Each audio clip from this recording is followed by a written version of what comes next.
ओम श्री परमात्मा नमः।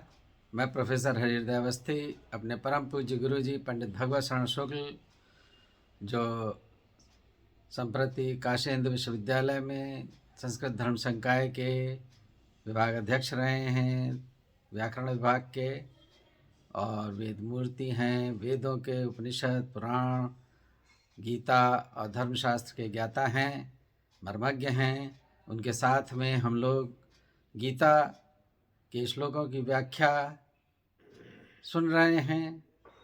और आज जो है 9वें अध्याय के 26वें श्लोक पर हम लोग हैं, जिसमें भगवान कह रहे हैं कि पत्र, फूल और फल और जल जो उन्हें श्रद्धापूर्वक अर्पित किया जाता है उसे वे स्वीकार करते हैं और अश्रद्धापूर्वक को नहीं करते। तो अब इसकी विशद व्याख्या और गूढ़ अर्थ को गुरुजी हम लोग को बताएंगे और ज्ञान वर्षा करेंगे। अब हम चलते हैं गुरुजी की ओर। यम ब्रह्मा वरुणेन्द्र रुद्र मरुतस्तुन्वन्ति दिव्यैस्तवैः वेदैः साङ्गपदक्रमोपनिषदैर्गायन्ति यं सामगाः ध्यानावस्थिततद्गतेन मनसा पश्यन्ति यं योगिनो यस्यान्तं न विदुः सुरासुरगणाः देवाय तस्मै नमः। कृष्णाय वासुदेवाय हरये परमात्मने प्रणतक्लेशनाशाय गोविन्दाय नमो नमः। इस चैनल से संबद्ध सभी विद्वद्गण, जिज्ञासु छात्रवृंद, सहृदय सज्जन वृंद एवं इस चैनल के संस्थापक तथा प्रबंधक आचार्य हरिहृदय अवस्थी जी, 9वें अध्याय पर हम लोग विचार कर रहे हैं, जिसका आज अत्यंत महत्वपूर्ण श्लोक है 26वां श्लोक। पत्रम पुष्पम फलम तोयम यो मे भक्त्या प्रयच्छति तदहम भक्त्युपहृतमश्नामि प्रयतात्मनः। भगवान केवल प्रेम के भूखे हैं, स्नेह चाहते हैं, आत्मसमर्पण चाहते हैं। उनकी अर्पित की हुई किसी वस्तु में कोई इस तरह की दृष्टि नहीं है कि ये इसे चाहते हैं ऐसा करके। इसलिए भगवान ने कहा कि भक्ति पूर्वक कुछ भी वस्तु अर्पण अगर की जाती है तो उसे हम स्वीकार करते हैं। अब ये प्रश्न है, उसमें लिखा है कि यह जो व्यक्ति से क्या तात्पर्य है। भक्ति कोई भी कर सकता है।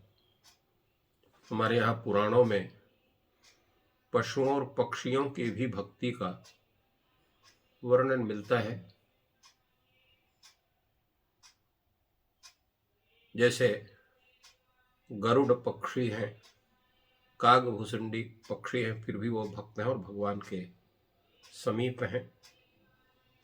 इसी प्रकार पशु भी हैं, बंदर हैं, उनको पशु ही माना जाता है, तो वो भी उपासना करते हैं, जिनकी बहुत व्याख्या करने की आवश्यकता नहीं है। मनुष्य तो है ही हैं, तो अनेक प्राणी भी भगवान की उपासना कर सकते हैं, मनुष्येतर भी। तो भगवान ने कहा कि जो शब्द से, यह शब्द से कोई व्यक्ति विशेष गृहीत नहीं होता है कि बहुत ज्यादा पूजा पाठ करने वाला ब्राह्मण या क्षत्रिय या वैश्य या शूद्र या कोई अन्य। भगवान कहते हैं कोई भी हो, कोई भी प्राणी हो, मनुष्य प्राणी हो, मनुष्येतर प्राणी हो, मनुष्य में भी किसी जाति वर्ग धर्म विशेष का हो। इसलिए भगवान ने किसी व्यक्ति विशेष की चर्चा नहीं की कि फला व्यक्ति अगर हमें भक्ति पूर्वक ये सब देगा तो हम ग्रहण करेंगे, दूसरा देगा तो ग्रहण नहीं करेंगे। एक बार की बात है, हम लोग अपने गुरुजी के कक्षा में बैठे हुए थे, पढ़ रहे थे, तो किसी ने गुरुजी को बाजार की मिठाई ले आकर के भेंट किया। गुरुजी अत्यंत सात्विक थे, बाजार की किसी भी चीज को वो सेवन नहीं करते थे। तो उन्होंने भगवान का भोग लगाया, क्योंकि शालिग्राम भगवान उनके जहाँ पर वो बैठते थे वहीं पर रहते थे। तुलसी डाला और भोग लगाया और सभी बच्चों को दिया। तो हमने प्रश्न किया, उनका गुरु जी ये तो भगवान का प्रसाद होगा, इसको आप भी ले सकते हैं। तो गुरु जी का कथन था कि हम लोग शास्त्र की मर्यादा में बढ़े हुए और उस मर्यादा के अंतर्गत है, और भगवान जो है समस्त मर्यादाओं के ऊपर है। तो वो किसी भी वस्तु का भक्ति पूर्वक देने पर भगवान उसको ग्रहण कर सकते हैं, किंतु हमारे लिए शास्त्र की आज्ञा है जो भी अत्यंत सात्विक विचारधारा में है कि फला वस्तु का ही ग्रहण कर सकते हैं। फला वस्तु का ग्रहण करने से मस्तिष्क में राजस या तामस का प्रभाव बढ़ सकता है, और सात्विक बुद्धि जिसको रखनी है उसके लिए सब वस्तु का सेवन संभव नहीं है, नहीं तो उसका सात्विकता जो है वो प्रभावित होती है। ये पूरा विषय यद्यपि बहुत वैज्ञानिक है कि किस वस्तु के खाने से व्यक्ति का सात्विकत्व बढ़ता है, किसका खाने से राजसत्व बढ़ता है, किसके खाने से तामसत्व बढ़ता है, इसकी पूरी व्याख्या गीता के 18वें अध्याय में बहुत ही विशद ढंग से की गई है। तो उन्होंने उसका नहीं लिया, परंतु तात्पर्य यह है कि भगवान किसी भी वस्तु को भक्ति पूर्वक देने पर ग्रहण करते हैं। तो इसलिए कोई भी व्यक्ति हो, कोई भी प्राणी हो, कोई भी मनुष्य हो, ये नहीं कि भारतवर्ष का करेगा तो भगवान लेंगे, कोई इंग्लैंड का करेगा, कोई ईरान का करेगा, कोई अरब का करेगा तो उसका नहीं लेंगे, ऐसा नहीं है। कोई भी करेगा भक्ति पूर्वक भगवान को अर्पण करेगा, भगवान उसका ग्रहण करते हैं, क्योंकि भगवान की दृष्टि में बल, रूप, धन, आयु, जाति, गुण, विद्या, क्षेत्र ये कोई भेद बुद्धि नहीं होती है। इसलिए भगवान ने कहा यह भक्त्या।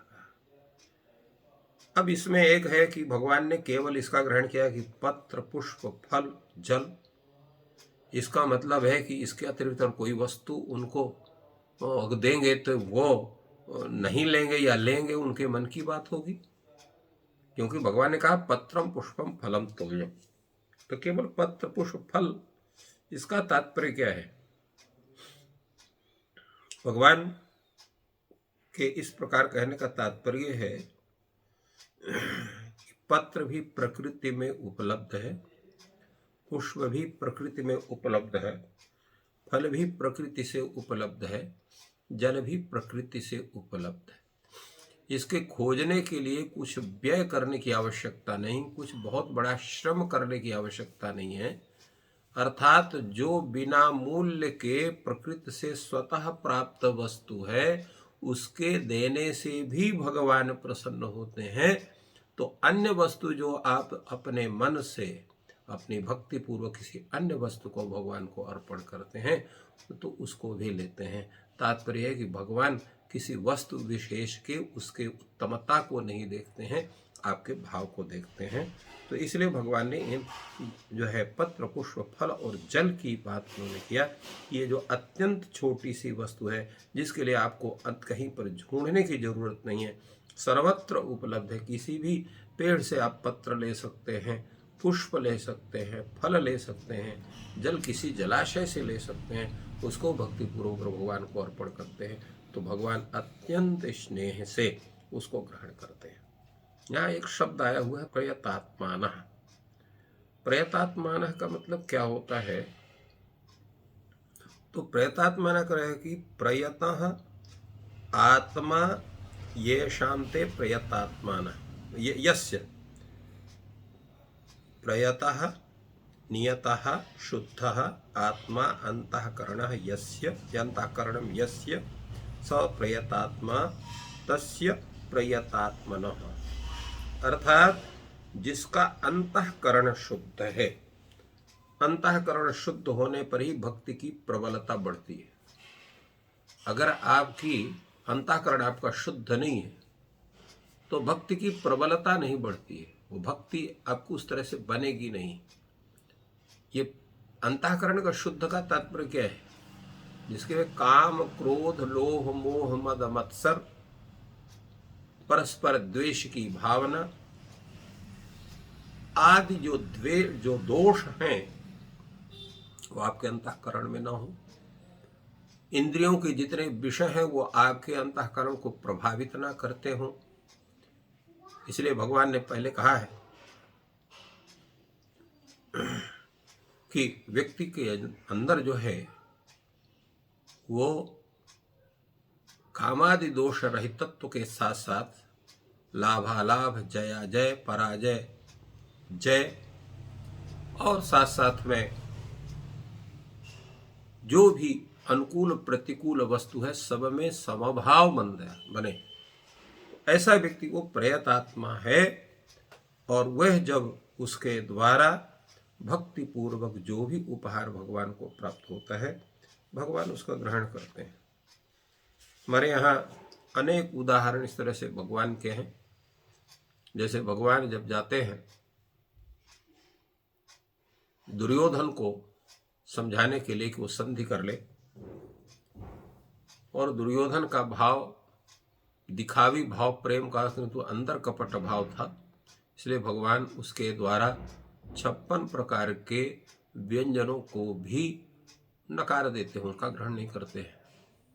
और वहीं जाकर के विदुर के घर में केवल सामान्य शाक का भोजन करते हैं। तो ये एक पत्रम के खाने का एक विदुर के घर का एक भगवान का ये है। इसी तरह से अनेक जगह सुदामा के विषय में है। सुदामा ने केवल जो है एक सामान्य चावल ले आकर के दिया, उसको भगवान ने ग्रहण किया। इसी तरह से अन्यत्र भी अनेक उदाहरण हैं पत्र और पुष्प और जल के। जैसे द्रौपदी ने है केवल भगवान को सभा में गई जहाँ पर उसको किसी ने, उसने अपने जो दुर्वासा जो उनके यहाँ आए थे संपूर्ण भोजन हो गया तो केवल एक पत्ता भगवान को उसके भोजनालय में, तो उस पत्ता से भगवान ने सबको तृप्त किया। गजराज ने केवल जल दिया। तो इस तरह से अनेक उदाहरण हैं जिन उदाहरणों के द्वारा भगवान ने केवल पत्र पुष्प जल आदि से ही संतुष्ट होकर के अपने भक्तों का उद्धार किया। तो भक्ति पूर्वक जो भी वस्तु भगवान को अर्पित की जाती है अत्यंत सरल भाव से, निश्चल भाव से, स्नेह भाव से भगवान उसका ग्रहण करते हैं और प्रसन्न होकर के अपने भक्त के कल्याण को विधिवत विधान उसका करते हैं। ये भगवान ने बतलाया। भगवान कहते हैं कि हमारी उपासना बड़ी सरल है, आप करके तो देखो। प्राय लोग इसलिए भाग खड़े होते हैं कि बड़ा पैसा खर्च होगा, बड़ा समय लगेगा, बड़ा कोई ये देना होगा, वो दोनों होगा, इसलिए उपासना नहीं करनी है। ऐसी देवता की उपासना करना चाहिए कि एक लोटा जल खड़े खड़े चढ़ाओ और भाग के चल दो।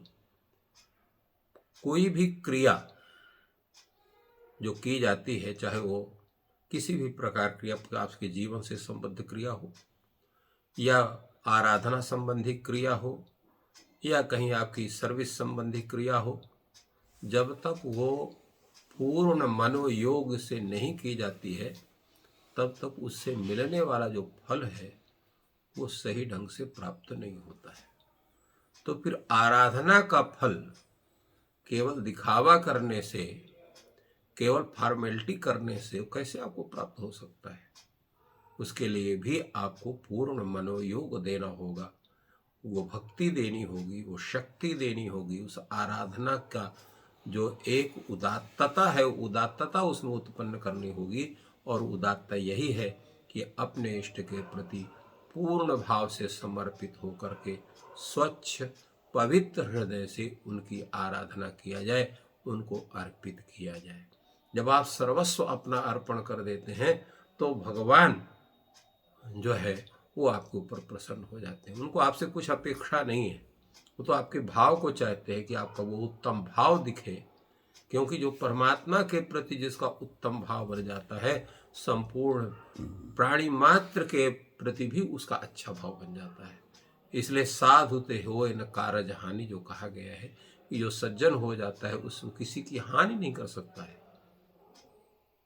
और रामायण में ये भी कहा गया है कि निज प्रभु मैं देखहीं जगत कहीं सन करहीं विरोध, जब वो संपूर्ण विश्व के जितने प्राणी हैं, जितने वस्तु हैं, साक्षात परमेश्वर मैं सबको देखता है, तो उसका किसी से विरोध नहीं होता है।